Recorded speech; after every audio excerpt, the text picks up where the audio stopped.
Hi guys, welcome back to Mrs. STEM. Please like, comment, and subscribe and share if you care.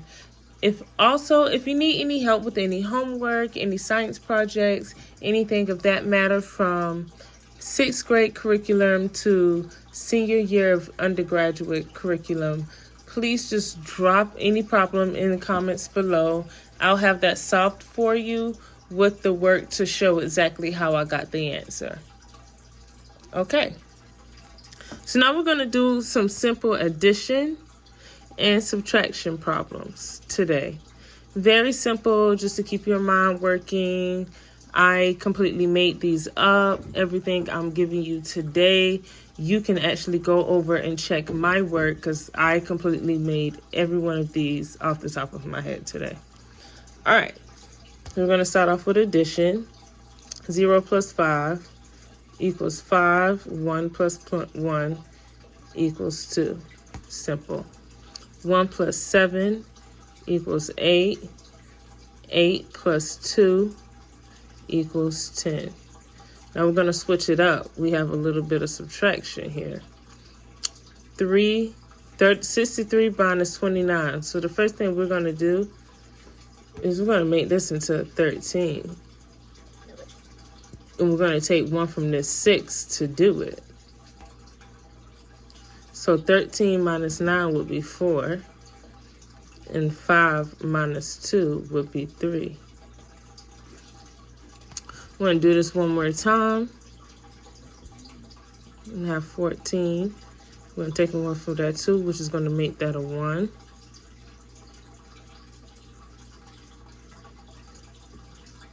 And 14 minus 6 is going to be 8. We're going to do one more subtraction problem. We're going to do this one more time. I'm going to make that an 11. I'm going to make this a 1. 11 minus 7 will equals 4. All right. So I know we have some problems I've been noticing with analog clocks. So I'm going to do something very simple to show you, to explain to you how an analog clock would work. So with an analog clock, you have the shorthand.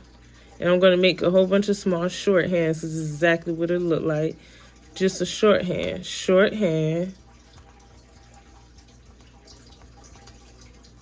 is the hour hand. Then I'm going to make something else, which is going to be the long hand. See how long those are? Long hand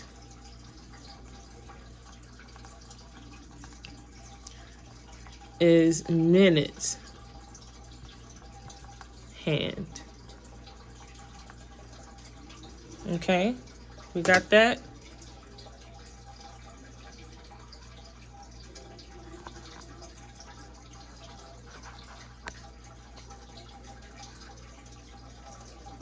All right.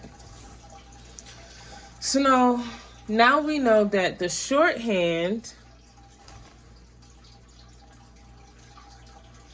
is the hour hand and the long hand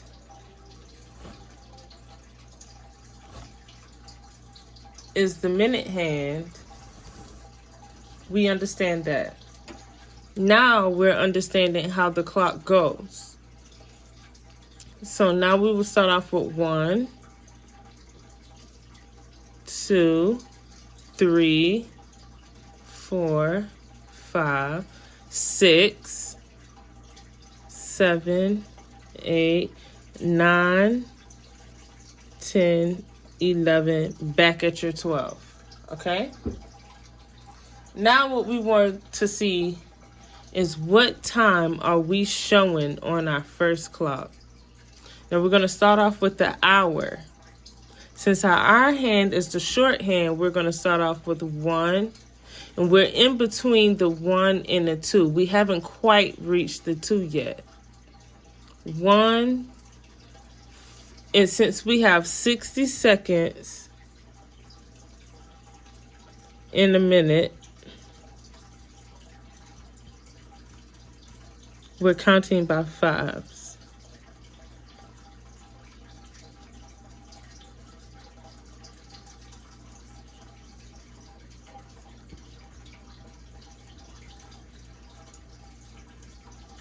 Okay?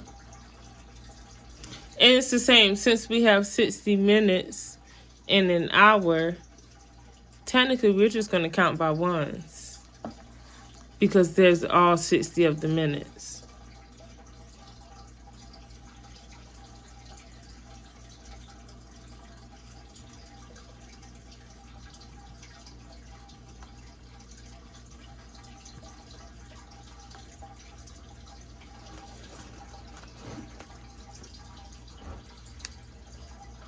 So we're going to start here. So now we have 1, because we're starting here at the 1. And we want to know what minute we're on. 5, 10, 15, 20, 25, 30, 35, 40, 45. So our time at this clock is 1:45. And it could be AM or PM. It does not matter. If the hands on the clock look this way, it will be that AM or PM. Sorry. Okay. Next clock. Very similar. This is pointing at our what? Our 1. So we're still at 1 o'clock. 5, 10, 15, 20. So 1:20. Last one. Now our little hand is pointing towards our what? Our 9. And our big hand is between our 12 and our 1. Now when we have something very similar to this, what we usually do is guesstimate if it's on an analog clock, right? So we have our 12 here, we have our 1 here, our 2 here, our 3 here, our 4. But we have small notches before we get there, right? So we'll just say guesstimating 9:05.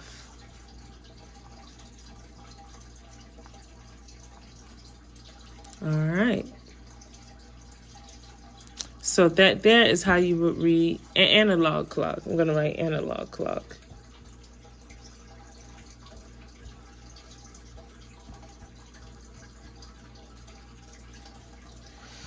So the last session we're going to do today is, what we're going to do is we're going to kind of practice on finding the x, that integer in equations. And also once you find that integer, kind of being able to go back and check your work to make sure that every number lines up correctly. So we're going to start off with 3x minus 15 equals 20. So we're going to add that 15 to just kind of get that x over there by itself so it doesn't have any company over there.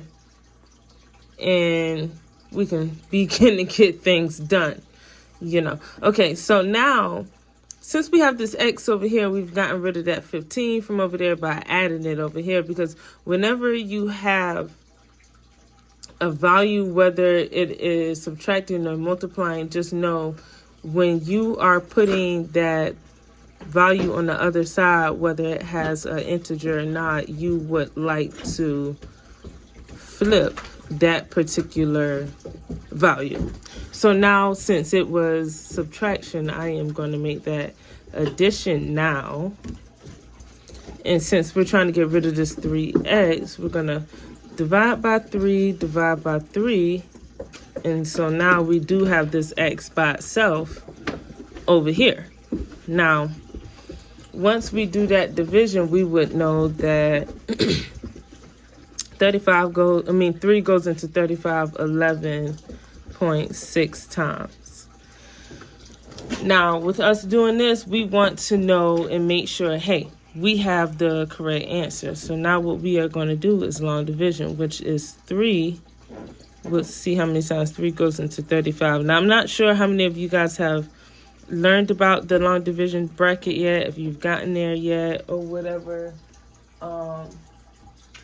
But this is, I would call it the old school way of doing division.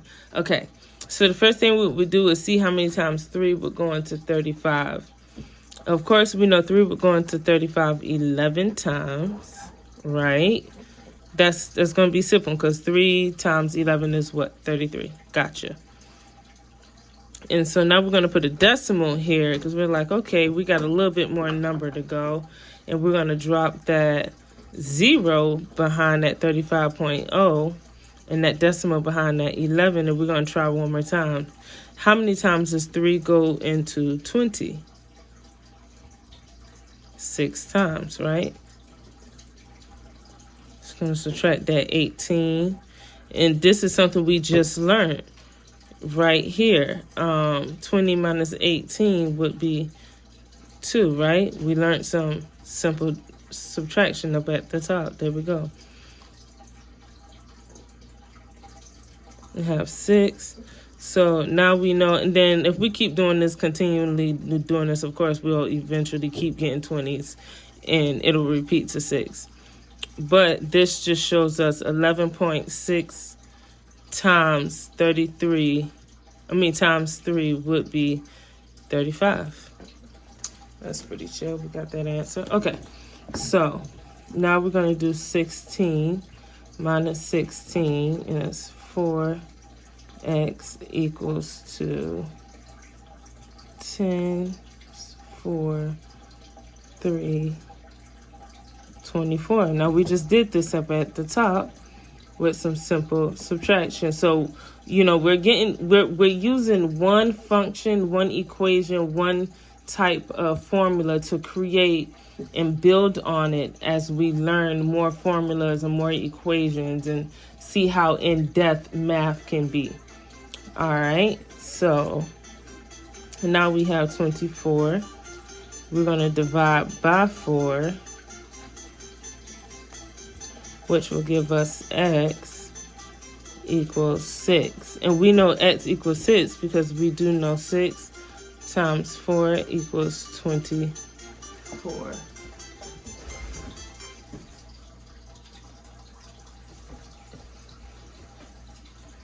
All right, and now we have one more.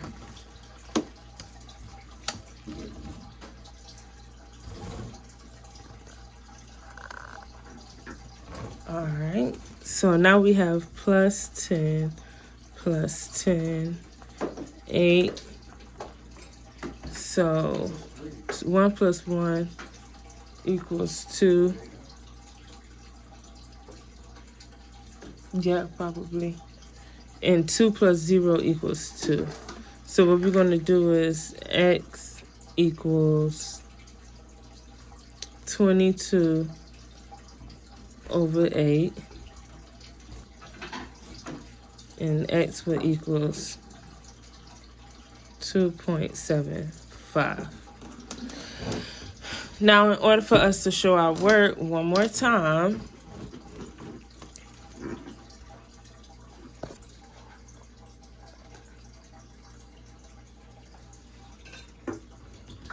we would do 8, 22. We would know that 8 goes into 22 2 times.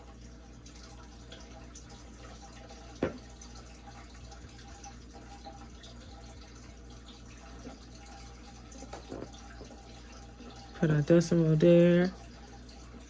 We'll drop that. We got 6.0, and 8 goes into 60, 7.5 times exactly. So 7 in our 5, and since we have a decimal so far over, what we would do is we would count the decimals. So count 1 decimal and 2 decimals. So 1, 2, and that's why our decimal is here at 2.75. Okay, so if you guys have any questions, comments, concerns, trying to show you the entire blackboard here. You have Miss STEM written at the top. I'm going to try to get a little bit more professional with the videos, and make them a lot easier for you guys to be able to see. But now I'm just beginning, I'm starting, and I just want you guys to be able to not only understand it, but work it step by step and be able to show you work. Okay, so please like, comment, and subscribe. Share if you care. And if you need any help, drop your questions down in the comments and I will answer them. Okay, bye.